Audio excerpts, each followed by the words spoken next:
I'm so happy and proud to be here.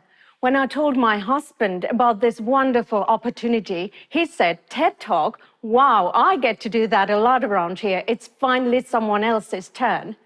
So yes, I happen to be married to a wonderful man named Ted, which is pretty rare in Finland, where I'm from. It's not a typical Finnish name at all, trust me. I myself, I'm a business professor and I love teaching. But you know what? My students are fed up. They're really fed up with the way the business is screwing up the environment and making wealth inequality worse and putting money and profits above all else. And what really makes them mad is when I tell them about the cooperative movement. They're angry because once they understand how cooperatives work, they feel like a secret solution has been kept hidden. Before I tell you more about why cooperatives are so great, I want to explain what they are. A cooperative is an organization that is owned by its members who are also its customer and decision maker. And unlike most businesses where certain owners can buy more power and influence, in a cooperative, every member has one vote, which was a revolutionary idea back when the model was first introduced. A regular man, not to mention a woman, with no significant means or a prestigious position in a society as an owner and equal partner in business, unheard of. Perhaps it's still a bit revolutionary. Cooperatives exist in a sweet spot between the for-profit and non-profit worlds. Their uniqueness is based on the idea of duality. They have two distinct but complementary roles. On one hand, they act like any other business and try to make money. But on the other hand, cooperatives are and do so much more. They are people-centered enterprises run by and for their members, and they try to achieve economical but also social and cultural goals to benefit those members who are just regular people like you and me. And what has happened for almost 200 years is that cooperatives have proven to make decisions with a view across generations instead of quarter to quarter, to benefit more people and to anchor wealth in communities that might not otherwise attract investment while still being competitive and innovative. Sounds pretty good, right? I guess that's why at the end of a class the other day, a student, all red and jazzed up, basically shouted at me, "I've always been a straight-A student, done all the work, read all the books, and now you're telling me that all my life I've missed hearing about a movement with this magnitude." I get this a lot. The organized cooperative movement started in 1844 with the Rochdale Society of Equitable Pioneers. This was a group of weavers and artisans who, out of desperation, opened a store together to sell things that they could neither get nor afford alone. The cooperative movement spread from there and became a global phenomenon. Many of the modern-day credit unions and farm credit systems you see in North America are descendants of the famous cooperative Raiffeisen system in Germany. And here in Finland, a man named Hannes Gebhardt is considered to be the father of the Finnish cooperative movement. In the 19th century, he introduced cooperatives to help people tackle debt, poverty, and unemployment. It turns out this is the foundation of a country known for its democratic values, high-quality education, and the happiness of its citizens. And this line of impact of cooperative movement can be found in other places in the world too. I'm proud to say that in relative terms, Finland is one of the most cooperative countries in the world. We have about 5.5 million people who have over 7 million memberships in cooperatives that run everything from groceries to banks. Each time I shop at our grocery cooperative, when I fill in my gas tank, eat at our jointly owned restaurant, stay at a hotel or buy clothes or hardware stuff, I get bonuses that can be up to 5%. And when I pay with our cooperative's bank card, I get an additional 0.5% off.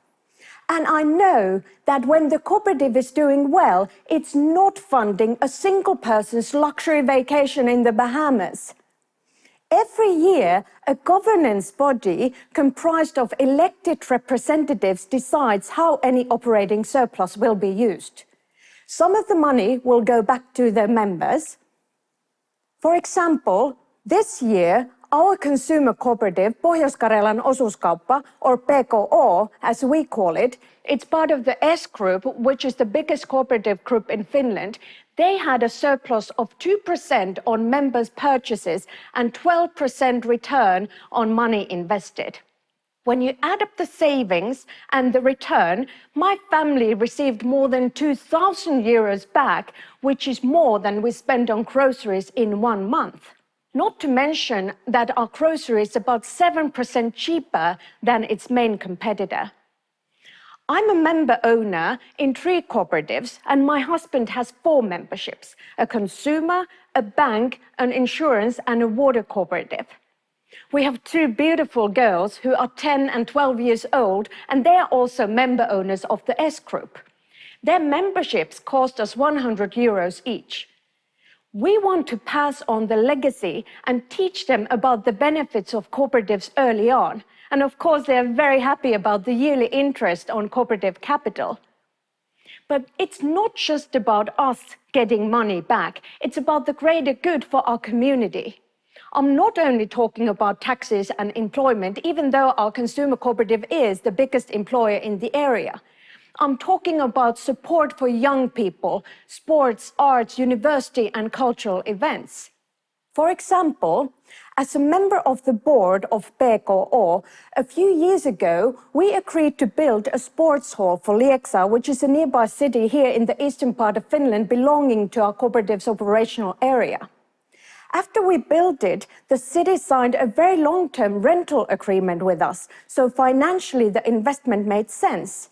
And of course, it was a major gesture to the local people who now have proper facilities to do all kinds of sports. In another case, we ended up rejecting the investment proposal regarding building a senior house downtown. The idea was a very good one, but we declined because it was a big housing complex requiring a lot of capital with low expected investment return that would only serve a small part of the membership, less than 1% of our over 100,000 members, and therefore we decided against it. In a cooperative, if we only emphasize profitability, the interests of the membership may quickly become secondary. On the other hand, a situation where too much consideration is given to the members' differing and changing interests may jeopardize the business performance. So therefore, finding a balance is important. One role should not have priority over the other. Metaphorically speaking, cooperatives by nature have been given 2 solid feet, and as you know, it's much easier to stand on 2 feet than on 1 foot. Ensuring that is the board's most important task. It is a very cool system. That balance means that cooperatives can help us meet ambitious environmental goals. In Finland, for example, S Group aims at carbon negativity by the year 2025. A Rescube, a network of 1,900 energy cooperatives with way over 1 million members, is promoting community energy, which is a key to decarbonized economy and a crucial step in tackling climate change. This is about more than windmills and solar panels. Community energy can help overcome the urban and rural divide and close the gap between north and south, between rich and poor, because it empowers local people.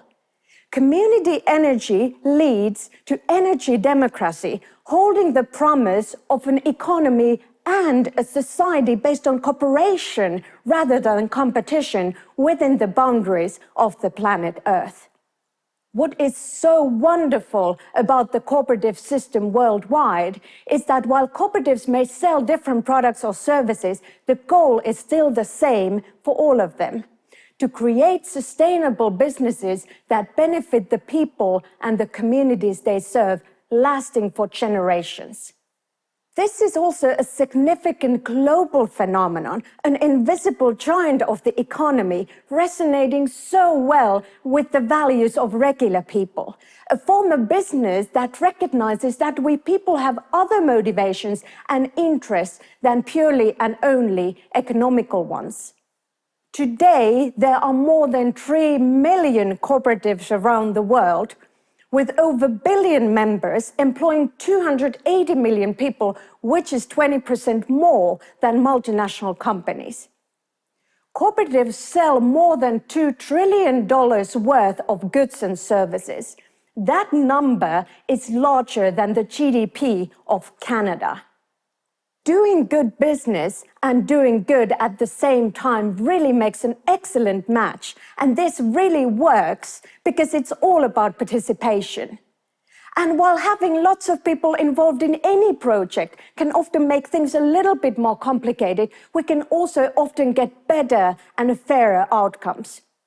We can create better businesses if we truly include the people they serve.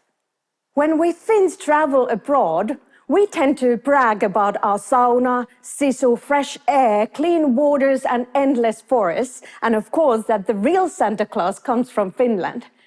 But what we really should be bragging about is our cooperatives. Because unlike capitalism, the cooperative movement is not broken. It just needs better marketing. Thank you.